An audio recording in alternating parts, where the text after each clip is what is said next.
कूड़े हैं ना जी, ये वुडी इनमें कूड़े देखना होते है। हैं, उनके शेड है हरारत वाले। हाँ।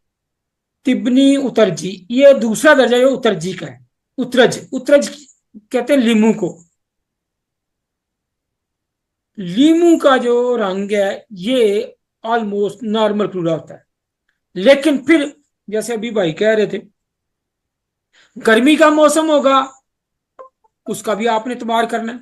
सर्दियों का मौसम है, उसका भी इतबार करना है। बच्चा है तो उसका भी इतबार करना है। खातून है तो उसका भी इतबार करना है। खातून अगर प्रेग्नेंट है तो उसका भी इतबार करना है। अगर एक बंदा रात सोया ही नहीं, उसका भी इतबार करना है। उसने कोई मेडिसिन खाई हुई है, उसका भी इतबार करना है। लेकिन आपको शनाख्त और पहचान कब होगी, जब आपको नॉर्मल